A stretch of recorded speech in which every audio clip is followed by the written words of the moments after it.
श्री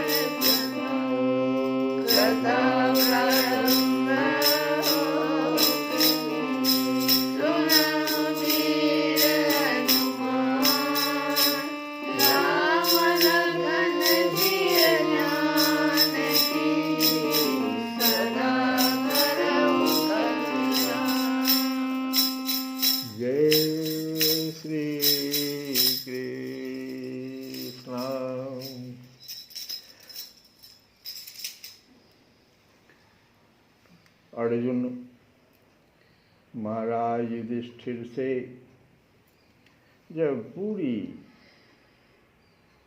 कथा जो कुछ भी उसने देखा वहाँ द्वारिका में जब सुना दिया तो सूत जी कहते हैं कि इस प्रकार से प्रगाढ़ प्रेम से भगवान श्री कृष्ण के चरण कमलों का चिंतन करते करते अर्जुन की चित्त वृत्ति जो है अत्यंत निर्मल और प्रशांत हो गई। उनकी प्रेममयी भक्ति भगवान श्री कृष्ण के चरण कमलों के अहर्निश चिंतन से अत्यंत बढ़ गई और भक्ति के वेग ने उनके हृदय को मथ कर उसमें से सारे विकारों को बाहर निकाल दिया। उन्हें युद्ध के प्रारंभ में भगवान के द्वारा उपदेश किया हुआ गीता ज्ञान पुनः स्मरण हो आया, जिसकी काल के व्यवधान और कर्मों के विस्तार के कारण प्रमादवश कुछ दिनों के लिए विस्मृति हो गई थी। भगवान जो कुछ भी युद्ध के समय में अर्जुन को गीता के रूप में ज्ञान दिए थे वो काल समय के आगे बढ़ने के कारण काल के व्यवधान मतलब यही हुआ कि आगे फिर जो समय आया सुख से जीने का और कर्म का भी विस्तार हो गया तो प्रमाद भी हो गया, तो गीता का ज्ञान विस्मृत हो गया था। लेकिन फिर से भक्ति के वेग ने उनके हृदय को मथ कर रख दिया। ब्रह्म ज्ञान की प्राप्ति से माया का आवरण भंग होकर गुणातीत अवस्था प्राप्त हो गई। तीनों गुणों से ऊपर उठ जाना गुणातीत। अद्वैत का जो संशय था वो निवृत्त हो गया। सूक्ष्म शरीर भंग हुआ।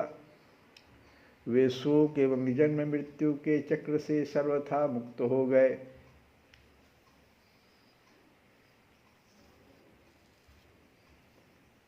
धन के आ जाने से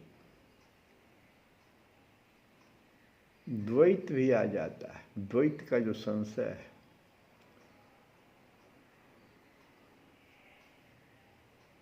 और भी अवगुण सब आ जाता है। श्रीमद्भागवत में ही भगवान कहते हैं कि धन के आने से 15 प्रकार के अनर्थ पैदा हो जाते हैं। अगर वो धन जो है बड़ा गलत ढंग से अगर आ गया हो, 15 प्रकार के अनर्थ को पैदा कर देता है।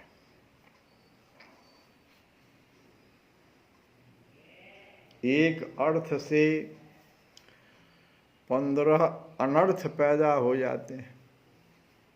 अर्थ माने धन।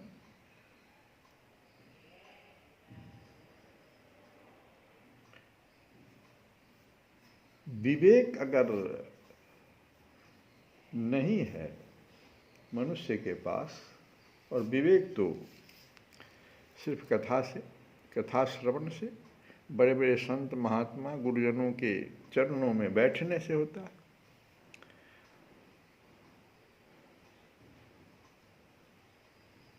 तो अगर विवेक नहीं है तो आपकी मनुष्यता पर ही संकट आ जाएगी। मनुष्य मनुष्य ही नहीं रहेगा। मानव जीवन जो है, आप ठीक है धन कमाए तो वो भोग के लिए नहीं होना चाहिए। अगर इस धन का विपरीत उपयोग हो गया, विपरीत उपयोग कहते हैं जो शास्त्र सम्मत नहीं है, तो मनुष्य को बहुत भारी नुकसान उठाना पड़ सकता है। और ये सिर्फ मनुष्य योनि में ही है। क्यों?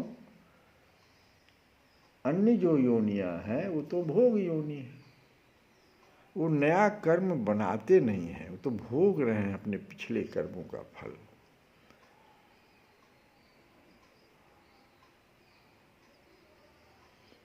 लेकिन मनुष्य जो जीवन है वो तो कर्म योनि है। भगवान गीता में कहते हैं कि ऐसा कोई नहीं है, मनुष्य योनि में ऐसा कोई नहीं है जो एक क्षण के लिए भी, कहते एक क्षण,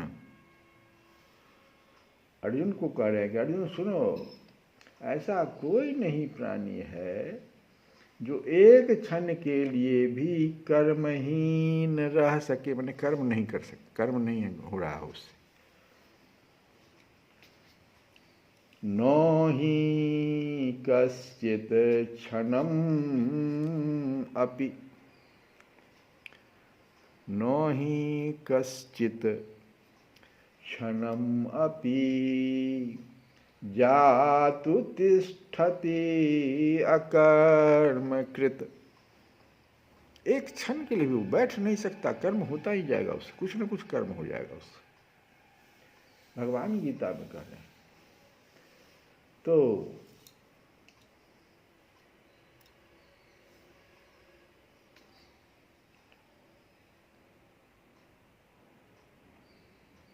ये जो वास्तव में सभी प्राणी अपने, अब ये जो कर्म हो जाता है, एक क्षण के लिए भी कर्म से च्युत नहीं हो सकते हम, तो हमसे जो कर्म हो रहा है, हो जाता है, प्रत्येक क्षण हो रहा है। मनुष्य योनि में, खास करके मनुष्य योनि के लिए बात हम कह रहे हैं, बड़ा भगवान सावधान कर रहे हैं।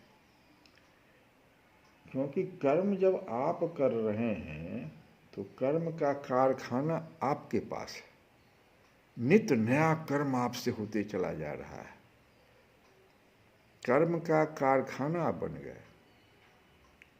और वहाँ पर अगर आपका विवेक नहीं कार्य कर रहा है,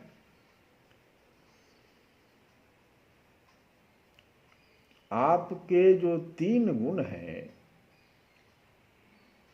सत्व, रज और तम, इन 3 गुणों में किसकी प्रधानता अधिक हो गई है, जो कि आपके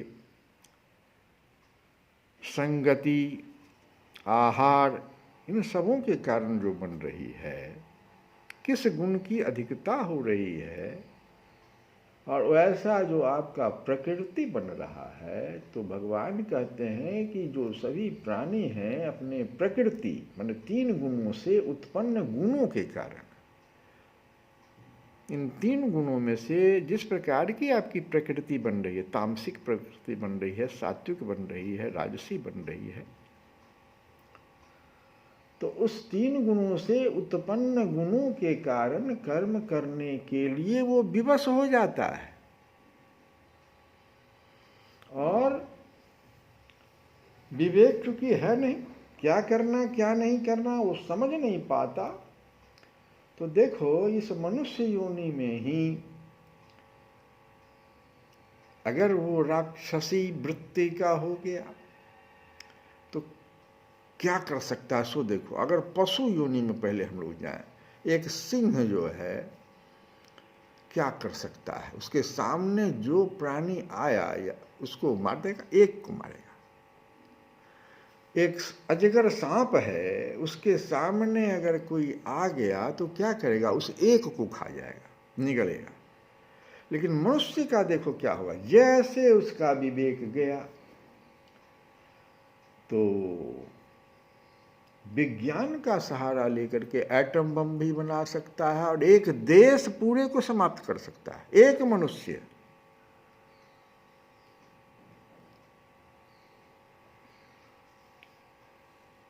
विवेक, आप अगर अर्थ तो कमा रहे हैं, लेकिन वो जो आपका धन है, अर्थ है, वो लोकोपकार के लिए अगर नहीं है तो 15 अनर्थ पैदा करेंगे। ये भी श्रीमद् भागवत में आया है।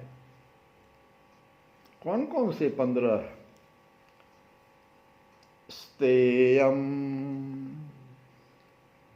हिंसा, नृतम, दंभ, काम, क्रोध, स्तयो, समयो, मदः, भेदो, वैरम, अविश्वासः, संस्पर्धा, व्यसनानि च। बहुत को तो हम लोग अर्थ समझते हैं, जैसे व्यसन करना, हिंसा कर देना,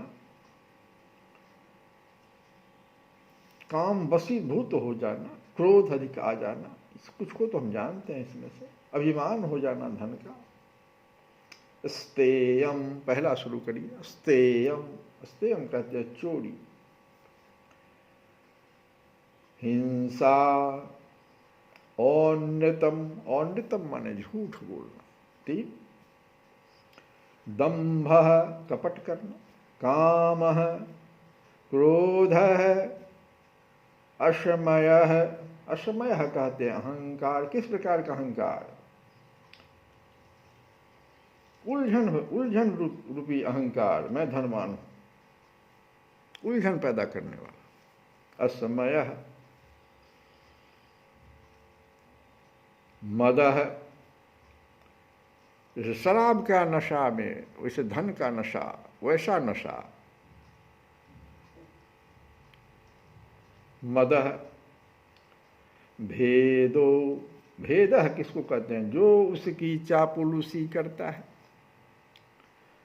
उसको तो अपना मित्र मान लेता है, बाकी को दुश्मन मानता है। भेद बुद्धि कर लिया अपने से। बैरम, और इस तरह से सबको शत्रु मानता है, इसीलिए सभी से बैर।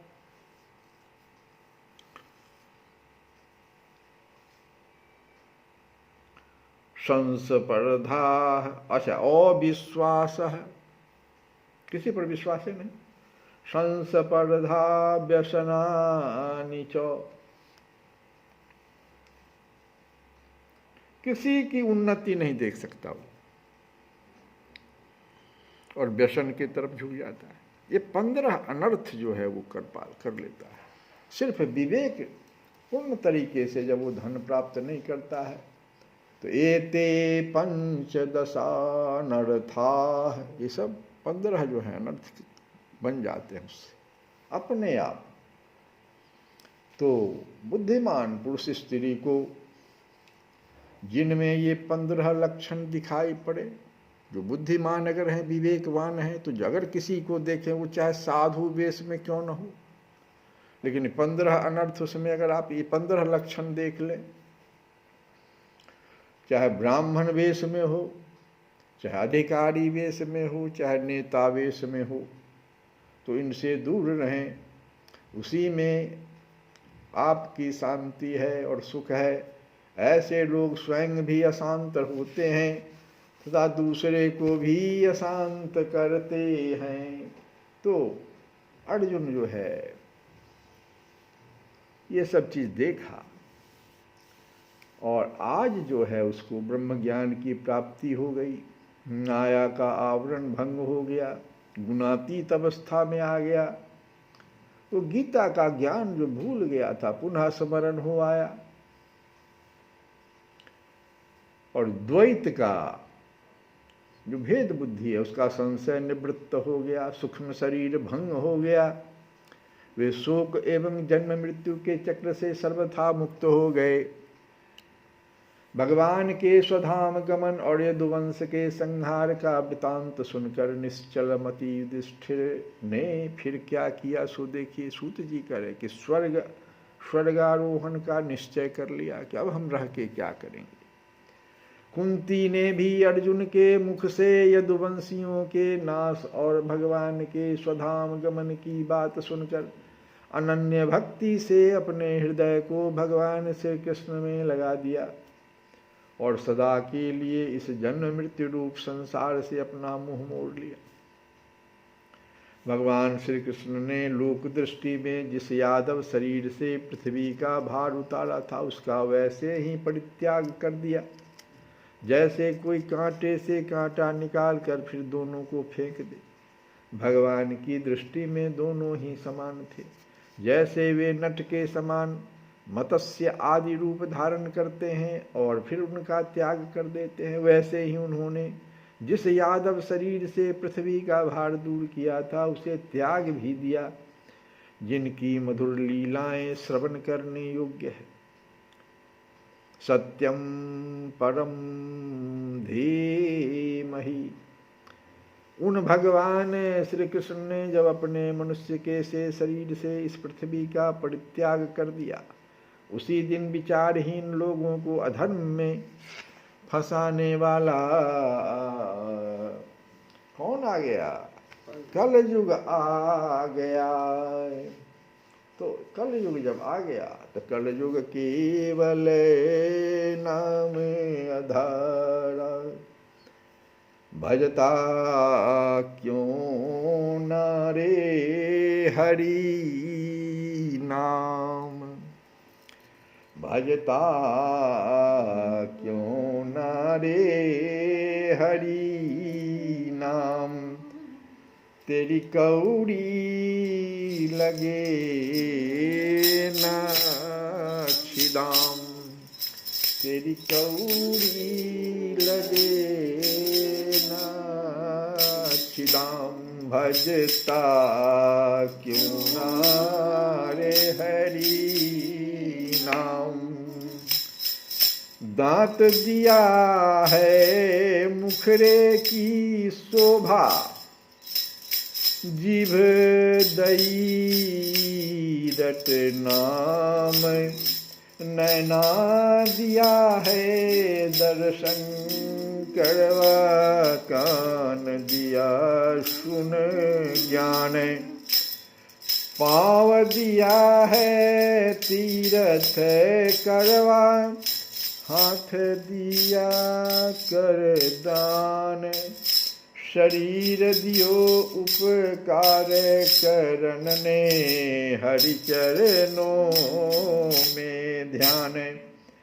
बंदा तेरी कौड़ी लगे न छदाम, रे बंदा तेरी कौड़ी लगे न छदाम, रटता क्यों नहीं रे हरि नाम। श्री राम जय राम जय जय राम, श्री राम जय राम जय जय राम, श्री राम जय राम जय जय राम, श्री राम जय राम जय जय राम। बंदा तेरी कौड़ी लगे न छदाम, रटता क्यों नहीं रे हरि नाम। श्री कृष्ण गोविंद हरे मुरारे, हे नाथ नारायण वासुदेव।